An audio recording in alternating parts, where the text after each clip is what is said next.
आज से हम लोग एक ऐसे बंदे की कहानी विटनेस करने वाले जिसने अपनी वर्ल्ड के अंदर इतना ज्यादा टफ चीजें किया है जिसे पढ़ने के बाद बाहर की दुनिया हिल गई। फिर गवर्नमेंट को बीच में आके इस मानवा को बैन करके रोकना पड़ा। Welcome to Reverent Insanity part 1। तो अभी कहानी की शुरुआत होती है और हमें दिखाया जाता है एक कपड़े को हवा में लहराते हुए। फिर हमें दिखाया जाता है हमारा मेन कैरेक्टर फ्रैंक यॉन को, जो कि एकदम पत्थर की तरह चुपचाप खड़ा हुआ है और उसके चारों तरफ बहुत सारे बंदे। वो सारे बोल रहे, ओल्ड डीमन, 300 साल पहले तूने हमारी सेक्ट की प्योरिटी छीन लिया है और आज तू यहाँ मौत की भीख मांगेगा। और तूने जो किया है वो माफ़ी तो बिल्कुल नहीं हो सकती। तूने अपनी सिगाडा की कल्टीवेशन के लिए बहुत सारे लोगों की जाने लिया है। एंड देन हमारा मेन कैरेक्टर अपनी आंखें खोलता है और बोलता है कि वेल तो तुम लोग मुझे यहाँ जस्टिस के नाम पे मारने आए हो। ये बोलने के साथ वो आगे की तरफ बढ़ने लगता है और फिर वो एक पोएम बोलता है जिसका लाइन कुछ ऐसा है कि जब सुबह की काली बाल शाम की सफ़ेद बर्फ जैसी हो जाती है तब सक्सेस हो या फेलियर दोनों ही खाली रह जाते हैं। ये सिनक्वी सिकाडा टाइम को रिवर्स कर सकती है, तो अगर मैं यहाँ मरने ही वाला हूँ तो फिर मैं क्यों नहीं इसे यूज़ कर लूँ। ये बोलने के साथ वो वहाँ सिकाडा को बुलाती है और सभी लोग एकदम भाग के जाते हैं उसे लेने के लिए। एंड तभी वहाँ पे एक बहुत ही बड़ा ब्लास्ट होता है और बहुत सारे लोग उस ब्लास्ट में मारे जाते हैं। फिर उस सेक्ट के लीडर, प्रोबेबली ये लीडर ही है, तुम सारे पागल हो क्या, वो एक फेक सिकाडा था। ये डीमन मरते हुए भी हमारे खिलाफ साजिश से रच रहा है। देन फ्रैंक यॉन हंसते हुए बोलते हैं कि मैं फ्रैंक यॉन, मुझे इस डिमोनिक पाथ पे चलने का कोई भी रिग्रेट नहीं है। मुझे पता है कि इसका अंजाम यही होने वाला है और अभी मैं अपना सिकाडा यूज़ करने वाला हूँ। और सभी लोग बोलते हैं नहीं नहीं नहीं, रोको उसे रोको, वो अपने सिकाडा यूज़ करने वाला है। फिर हमें देखने के लिए मिलता है वही आइकॉनिक क्रोलो का टी पोज। एंड फ्रैंक यून मन में बोलता है कि अगर ये सिनक्वी सिकाडा का कल्टीवेशन काम कर जाता है तो फिर मैं अपने पास्ट लाइफ में चला जाऊंगा और मैं फिर से डिमोनिक पाथ पे चलूंगा। और सभी लोग उसे रोकने के लिए जाते हैं, पर तभी एक बहुत ही बड़ा ब्लास्ट होता है और वहाँ बहुत बड़ा गड्ढा हो जाता है और सब कुछ वहाँ से एकदम वैनिश हो जाती है। और तभी वहाँ एक लड़की आती है और बोलते हैं कि अगर ये सिकाडा का र्यूमर सच्ची में है तो फिर वो डीमन फिर से आएगा इस वर्ल्ड को डिस्ट्रॉय करने के लिए। फिर हम 500 साल पहले आते यू माउंटेन में, जहाँ पे हम एक पवेलियन के अंदर आते हैं और बहुत सारे लोग यहाँ पे प्रे कर रहे हमारे क्लैन के अंदर न्यू ब्लेसन को भेजिए जिसके अंदर बहुत सारे टैलेंट हो और वो हमारा होप बन सके। फिर वो लोग आपस में बातें करने लगते हैं कि टाइम कितना ज़्यादा जल्दी बीतता है ना, कल ही हमारा एनुअल वेकिंग सेरेमनी है। फिर से वहीं पे एक और बंदा होता है, बोलते हैं कि हाँ, पर बाल विलेज एंड शियोंग विलेज, वो दोनों क्लैन में पिछले कुछ सालों में बहुत सारे टैलेंटेड चाइल्ड अपियर हुआ है, पर हमारी गू क्लैन में पिछले 3 साल से कोई भी टैलेंट यहाँ पे अपियर नहीं हुआ है। एंड स्पेशली बाल विलेज के अंदर जो बाल निकबिंग है उसका एप्टीट्यूड बहुत ही ज़्यादा डरावना है एंड वो सिर्फ 2 साल के अंदर रैंक 3 का गू मास्टर बन गया था और वो न्यू जनरेशन के अंदर सबसे ज़्यादा पावरफुल ब्लड है उसका। एंड होल्ड ऑन, ये मुझे रुकिया का जानपक तो शुडेनो शिरायु की जैसा क्यों लग रहा है। एंड ये बोलते हैं कि पर इवन तो उसकी पावर इतना ज़्यादा खतरनाक है कि ओल्ड जनरेशन के लोग भी उससे डरते हैं। एंड वहीं पे एक और बंदा बोलते कि हाँ, पर मैंने एक और र्यूमर सुना है कि हमारे क्लैन के अंदर भी एक जीनियस अपियर हुआ है। मैं तुम्हें कैसे बताऊँ, वो 3 साल के अंदर बोलना और 4 साल के अंदर दौड़ना सीखा है एंड वो एक पोएट्री है। एंड वहीं पे एक और बुड्ढा होता है, वो बोलता है हाँ, मैंने उसका पोएट्री भी सुना है, जैसे कि song of plum and the red city, वो एक जीनियस है। एंड ये सब सुनते हुए ये लीडर बोलता है कि वो तो ये लोग फ्रैंक जी फैमिली के जीनियस लड़का फ्रैंक यॉन की बात कर रहे हैं। हाँ, वो बंदा तो बहुत ही ज़्यादा ब्राइट है एंड उसके अंदर क्वालिटीज़ है हमारी क्लैन की बैनर एंड होप बनने की। एंड तभी वो ऐसा करता है तो ठीक है, आज के लिए इतना ही, तुम सब जाके रेस्ट करो क्योंकि कल हमारा एनुअल सेरेमनी है, तो तुम सब जाके अभी रेस्ट करो और मैं तुम सबसे बाद में बात करता हूँ। पर हाँ, एक चीज़ ध्यान रखना कि वो सारे मेथड फेयर होनी चाहिए और हमारी जो क्लैन्स है उनकी यूनिटी यहाँ पे टूटना नहीं चाहिए। एंड ये सुनने के बाद एक दूसरे की तरफ देखने लगते हैं और तभी हम देखते हैं कि बाहर की तरफ बहुत ज़्यादा बारिश हो रहा है और ये जो क्लैन लीडर है विंडो के पास जाती है और बोलते हैं कि देख के लग रहा है कि हेवन भी आज रेस्ट नहीं करना चाहता और हमें लग रहा है कि हमारा क्लैन का न्यू होप बॉर्न हो चुका है और तभी हम देखते कि बारिश में दिखाया जाता है हमारा मेन कैरेक्टर जो कि अपने आप को शीशे में देख रहा था, और तभी दौड़ के जाते और विंडो खोलता है और बोलते हैं ये तो गुयूश माउंटेन है ना, मैं 500 साल पहले आ चुका हूँ, सिकाडा एक्चुअली वर्क कर गया है। मैंने इस सिकाडा को बहुत टाइम से कल्टीवेशन नहीं किया था तो मुझे लगा नहीं था कि ये काम करेगा, एंड उन लोगों ने ही मुझे फोर्स किया है, इन चौराहे पे आके खड़ा कर दिया है। पर इस दुनिया के अंदर मौत ही अंत नहीं होता। जब तक मैं मरना नहीं चाहता तब तक मेरे सामने और भी रास्ता आएंगे और मैं सब कुछ शुरुआत से शुरू करूंगा। फिर वो एक पोएम बोलता है जिसका लाइन कुछ ऐसा होता है कि सामने बढ़ते जाओ चाहे कुछ भी डिफिकल्टी आए।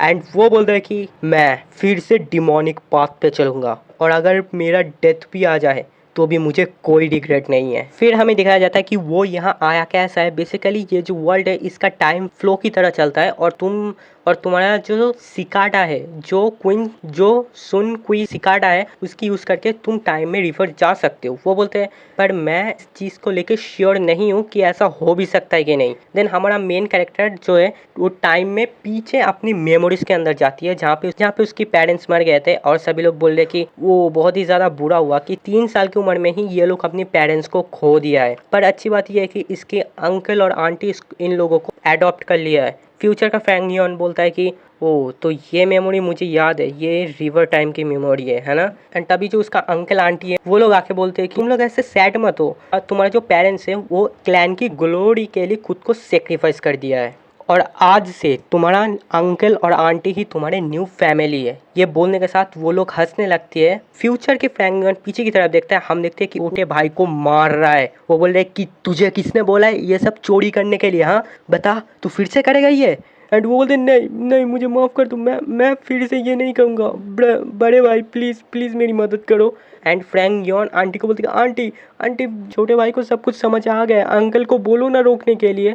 पर नहीं, इसकी एक्सप्रेशन देख के तो नहीं लग रहा कि ये रोकेगा। और हाँ, फ्रैंक योन चाहते हुए भी कुछ नहीं कर पाता। फिर जो फ्रैंक योन का छोटा भाई है फ्रैंक जियांग, वो बोल रहा है कि मुझे बहुत ही ज़्यादा दर्द हो रहा है, और फ्रैंक योन बोल रहा है कि डैम इट, क्या सारी फैमिली ऐसे पेश आती है, वो लोग सारे हमसे कुत्तों की तरह पेश आती है, और अगर हमें एक अच्छा लाइफ चाहिए तो फिर हमें उनको कुछ ना कुछ दिखाना ही पड़ेगा। अब देख के लग रहा है कि मुझे अपने वर्ल्ड का नॉलेज यूज़ करना ही पड़ेगा। एंड फ्यूचर का फ्रैंक योन एकदम हैरान हो जाता है कि है माय वर्ल्ड नॉलेज, इसका मतलब क्या है। वो छोटे वाला फ्रैंक योन है, वो जाके सबको एक पोएम सुनाता है और सभी लोग उसकी बहुत ज़्यादा तारीफ करती है कि wow great, you are a genius. पर फ्यूचर का फ्रैंक योन बोलते हैं इसके अंदर कुछ तो गलत चीज़ है।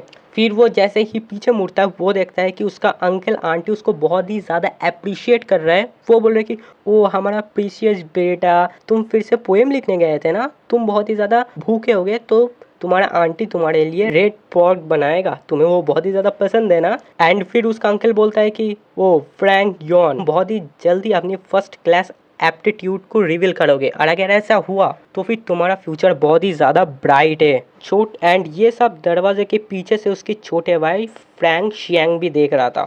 एंड फ्रैंक युन मन में बोलता है कि नहीं, मैंने ये पोएम नहीं लिखा है, मैंने तो उस पोएम को फिर से गाया है जो पोएम सभी लोग भूल गए थे, और मैंने जब भी ये टैलेंट लोगों को दिखाया तो फिर मेरा जो छोटा भाई है वो मुझसे जलने लगा है। छोटे भाई मुझे माफ़ कर देना, मुझे नहीं पता कि मैं अपने इस कोल्ड एक्सप्रेशन चेहरे के पीछे क्या छुपा रहा हूँ, पर हाँ मुझे अपने सीक्रेट को प्रोटेक्ट करना ही पड़ेगा कि मैं दूसरे दुनिया से आया हूँ। एंड ये सुनने के बाद फ्यूचर का फ्रैंक योन एकदम हैरान हो जाता है। वो बोल रहा है कि हाँ मुझे याद आ गया है कि मैं नॉर्मल दुनिया के अंदर सिर्फ एक स्कॉलर था, एंड एक दिन मैं अचानक से इस दुनिया के अंदर रीइंकार्नेट हो चुका हूँ। पहले का 300 साल बहुत ही ज़्यादा तकलीफ में गया है और लास्ट की 200 साल मैं सिर्फ भटकता रहा हूँ, और ये जो 500 साल है ये टाइम बहुत ज़्यादा लंबा था और छोटा भी, पर मैं सब कुछ भूल गया था कि मैं यहाँ क्यों आया हूँ, और सिर्फ फर्स्ट क्लास एप्टीट्यूड ही है जो यहाँ पे जीनियस कहलाने के लायक है। वो बोलते हैं कि देख के लग रहा है कि जो सिकाटा है वो मेरे साथ बॉन्ड नहीं हुआ, हाउएवर पिछले लाइफ में मैंने उसका कल्टीवेशन कर पाया था, तो फिर मैं इस लाइफ में भी उसको फिर से एक्टिवेट करूँगा, एंड मेरा पास्ट लाइफ के सभी मेमोरी याद है, तो फिर मैं फिर से अपना पीक को अचीव करूँगा और मेरा फ्यूचर और भी ज़्यादा ब्राइट होने वाला है। एंड तभी उसके पीछे से उसका छोटा भाई फ्रैंक जियांग आता है और बोल रहा है कि आप ऐसे विंडो के वहाँ क्या कर रहे हो बारिश में। एंड फ्रैंक योन बोलता है कि क्या क्या हुआ, तुम्हें कुछ चाहिए क्या। वो बोले कि नहीं, मैंने वो बारिश का आवाज़ सुना है, मुझे लगा कि खिड़कियाँ वगैरह खुला हुआ है। तुम्हें पता है ना कि कल हमारे एवोकेन सेरेमनी है, तो तुम बीमार ना पड़ जाओ, जो हमारी विलेज का आखिरी होप हो और जीनियस हो। एंड फ्रैंक योन बोल रहे हैं कि ये नेसेसरी है क्या, गेट आउट। एंड ये सुनने के बाद वो एकदम घबरा जाते, बोलते कि हाँ ठीक है, तो फिर हम कल मिलते हैं। ये बोलने के साथ वो वहाँ से चला जाता है एंड फ्रैंक योन जाके लेट जाता है। वो बोल रहे हैं कि जीनियस, हाँ मैं कोई जीनियस नहीं हूँ, मैं तो एक 3rd क्लास का एप्टीट्यूड हूँ, असली जीनियस तो तुम हो छोटे भाई फ्रैंक जियांग। फिर हमें अगले दिन का सीन दिखाया जाता है जहाँ पे हम देखते हैं कि फ्रैंक योन यहाँ पे विंडो के पास खड़ा हुआ है और तभी एक मेड आती है। बोल रहे कि ओ यंग मास्टर, तो आप जाग चुके हो, तो ठीक है मैं आपके लिए नहाने का पानी यहाँ पे रेडी कर देता हूँ। फिर वो नहा के आती है एंड वो मेड फ्रैंक योन के बाल बनाने लगती है और बोलता है कि आपको पता है कि सभी लोग यही बातें कर रहे हैं, सेरेमनी के अंदर आप अपने 1st क्लास एप्टीट्यूड को रिवील करने वाले हो। एंड सभी लड़कियां इसी के बारे में बात कर रहा है कि आपसे जो भी शादी करेगा वो बहुत ही ज़्यादा जीनियस होगा। फिर हमें इस मेड के बारे में पता चलता है, फ्रैंक योन हमें बताता है कि इसका नाम है चियन कीवर, आई डोंट नो इसका प्रोनाउंस कैसे होती है। वो बोलता है कि ये जो लड़की है वो अपनी मदर से सीखा है कैसे मर्दों को सेड्यूस करके उसे अपनी जाल में फंसाना होता है। एंड मैंने पिछले लाइफ में इससे सच में प्यार करने लग गया था, पर इसे जब पता चला कि मैं 3rd क्लास का हूँ तो फिर इसने मुझे बिट्रे कर दिया और मुझसे नफरत करने लग गई।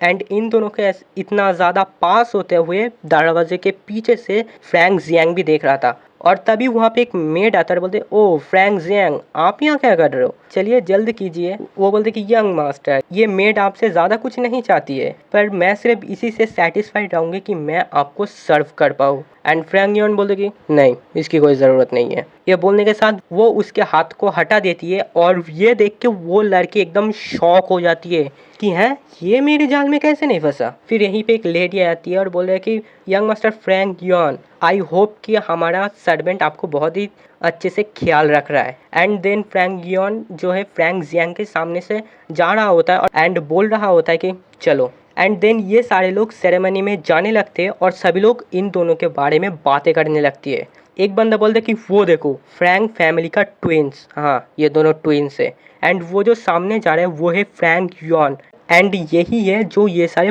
पोएट वगैरह लिखता है। एंड ये जो दूसरा है इसका नाम मुझे याद नहीं है, खैर छोड़ो, ये इस जैसे इंसान के नाम भी कौन याद रखेगा। एंड देन जो फ्रैंक जियांग है वो यहाँ पे खांसने लगते हैं क्योंकि वो बहुत ज़्यादा बीमार होता है। एंड फ्रैंक योन मन में बोलता है कि ये सारे जंगल के ऊंचे पेड़ की तरह है जो खुद को बहुत ज़्यादा ऊपर मानते हैं। और पिछले लाइफ में जब भी इन लोगों को पता चला था कि मैं एक 3rd क्लास का एप्टीट्यूड हूँ, तो फिर ये सारे लोग मुझसे बहुत ही ज़्यादा नफरत करने लग गए थे।